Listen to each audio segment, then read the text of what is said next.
जय मसीह की दोस्तों, आराधना संदेश चैनल पर हम आपका फिर हृदय से स्वागत करते हैं और हम विश्वास करते हैं आप अपने घरों में सुरक्षित होंगे, आनंदित होंगे और निरंतर परमेश्वर के ज्ञान में आगे बढ़ रहे होंगे। आज हम आपके लिए फिर एक वीडियो लेके आए हैं और आज भी हम आपकी मुलाकात, आपका परिचय एक और चरित्र से कराना चाहते हैं जो यूहन्ना रचित सुसमाचार में हमें पाता है। उसका नाम है नथानिएल। और यहाँ हम देखते हैं यूहन्ना के शुरू के अध्यायों में जब प्रभु यीशु मसीह अपने चेलों की नियुक्ति करते हैं और यूहन्ना रचित सुसमाचार पहला अध्याय और उसके 43वें वचन 43 वर्ष से आगे हम देखते हैं कि प्रभु यीशु मसीह फिलिपुस से कहते हैं कि मेरे पीछे हो ले, और फिलिपुस प्रभु यीशु मसीह के पीछे हो लेता है। लेकिन आगे हम देखते हैं कि फिलिपुस नथानिएल को एक बात कहता है। हम वचन में से पढ़ेंगे 44 वचन। फिलिपुस अंद्रियास और पतरस के नगर बैतसैदा का निवासी था। फिलिपुस नथानिएल से मिला और उससे कहा, जिसका वर्णन मूसा की व्यवस्था में और भविष्यवक्ताओं ने किया है वह हमें मिल गया है, वह यूसुफ का पुत्र यीशु नासरी है। फिलिपुस नथानिएल को बताता है कि हमें यीशु नासरी मिल गया है जिसके बारे में मूसा की व्यवस्था के में लिखा हुआ है। लेकिन नथानिएल एक बड़ी कठोर बात कहता है और वो कहता है,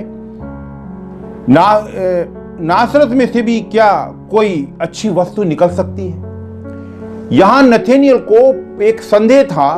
नासरत जो कि एक छोटा सा नगर है, एक छोटा सा स्थान है और इसका कोई महत्व नहीं है इतना, वहां से भली वस्तु कैसे निकल सकती है, यानी कोई परमेश्वर का जन कैसे निकल सकता है। लेकिन आगे चल के हम देखते हैं बहुत ही जल्दी नथानिएल के जीवन में उसके एक विशेष एक बड़ा परिवर्तन आता है, उसके हृदय में परिवर्तन आता है। और कुछ वर्ष हम और आपके साथ मिलकर पढ़ेंगे जिससे आज का जो कॉन्सेप्ट है हमारे को अच्छी तरीके से समझ में आ सके।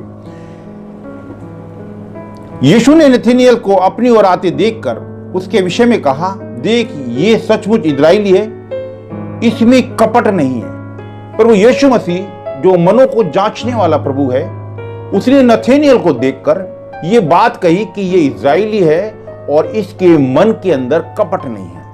आज हम नथानिएल के बारे में आपसे बात कर रहे हैं और नथानिएल के हमने चरित्र को देख रहे हैं। पहली चीज हमने देखी कि उसके अंदर उसके हृदय के परिवर्तन को देखा, और दूसरी चीज हम देखते हैं जिस बात को प्रभु यीशु मसीह कह रहे हैं कि इसके अंदर कपट नहीं है। और प्रभु यीशु मसीह उसके बारे में बहुत कुछ जानते थे। वो ये भी जानते थे कि ये इसने अंजीर के पेड़ के नीचे बैठ के अध्ययन किया है, क्योंकि यहूदी परंपरा के अनुसार लोग जब चिंतन और मनन किया करते थे, अंजीर के पेड़ के नीचे बैठ के चिंतन और मनन किया करते थे। आगे हम कुछ वचन और पढ़ेंगे। नथानिएल ने उससे कहा, तू मुझे कैसे जानता है?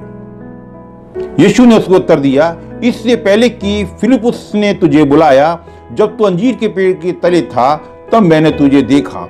नथानिएल ने उसको उत्तर दिया, हे रब्बी, तू परमेश्वर का पुत्र है, तू इज़राइल का महाराजा है। हमने देखा कि कितनी जल्दी नथानिएल ने प्रभु को पहचान लिया और उसने कहा कि तू परमेश्वर का पुत्र है, और उसके साथ साथ उसने कहा तू इज़राइल का महाराजा है। निश्चित रूप से ये जो नथानिएल है प्रभु यीशु मसीह के चेलों में तो शामिल नहीं है, मगर हम देखते हैं ये प्रभु के आने की बाट जो रहा था, इसको व्यवस्था का अच्छा ज्ञान था। इसने अंजीर के तले बैठ के प्रभु के ज्ञान को, आध्यात्मिक ज्ञान को हासिल किया था। इसलिए इसने प्रभु को देखते ही प्रभु को अंगीकार कर लिया और प्रभु को इसने परमेश्वर का पुत्र कह के संबोधित किया। आगे हम जैसे जैसे हम देखते हैं इस वचन को आगे पढ़ते हैं तो हमें ये स्पष्ट हो जाता है कि नथानिएल के जीवन के अंदर एक बहुत बड़ी क्वालिटी, एक बहुत बड़ा गुण हमें नथानिएल के जीवन में देखने को मिलता है कि उसने प्रभु यीशु मसीह को अपना उद्धारकर्ता स्वीकार कर लिया और उसने उसे परमेश्वर का पुत्र कह के संबोधित किया। इसके बाद हम देखते हैं कि यूहन्ना रचित सुसमाचार में नथानिएल के बारे में कोई जिक्र नहीं है। इसके बाद सीधे हम यूहन्ना रचित सुसमाचार के अगर 21वें अध्याय में जाते हैं, जहां पर प्रभु यीशु मसीह पुनरुत्थान के बाद फिर चेलों से मिलते हैं, और ये प्रभु यीशु मसीह की अपने चेलों से तीसरी मुलाकात है।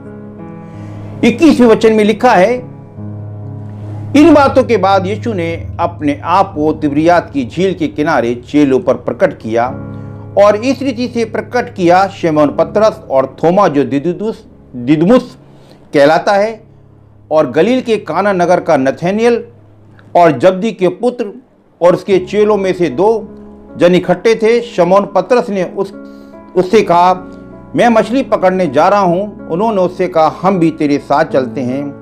आते वे निकलकर नाव पर चढ़े, परंतु वे रात भर कुछ न पकड़ा।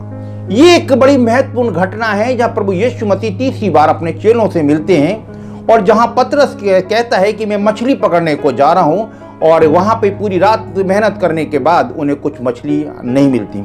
लेकिन यहां हम देखते हैं कि प्रभु यीशु मसीह के चेले हैं। कुल यहां पर 7 व्यक्ति हैं। 2 प्रभु यीशु मसीह के चेले हैं, 2 अन्य लोगों का जिक्र किया है, पतरस और थोमा का जिक्र किया है, लेकिन एक और व्यक्ति बीच में है जिसका नाम नथानिएल है। इस अध्ययन से हमने ये जाना, ऐसा प्रतीत होता है कि नथानिएल निरंतर प्रभु यीशु मसीह के चेलों के साथ बना रहता था। हो सकता है प्रभु यीशु मसीह का वो अनुसरण करता हो, पर प्रत्यक्ष रूप में ना करता हो।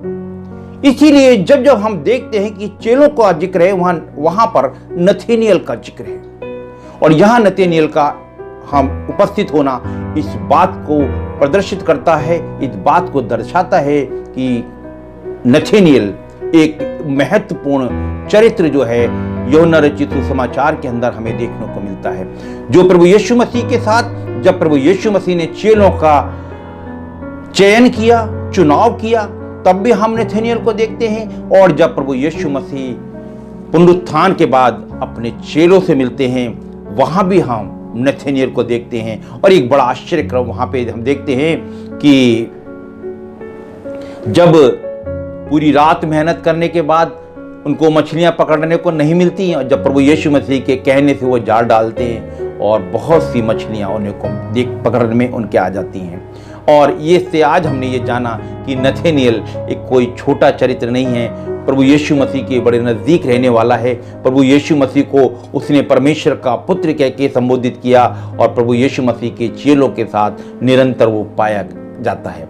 आज का वचन हमें बताता है कि नथानिएल एक महत्वपूर्ण चरित्र जो कि हमारी बाइबल में वर्णित है, हमारे जीवन के लिए एक आदर्श है। परमेश्वर करे आज का वचन हम सब के लिए आशीष का सबब हो। प्रभु आपको बड़ी आशीष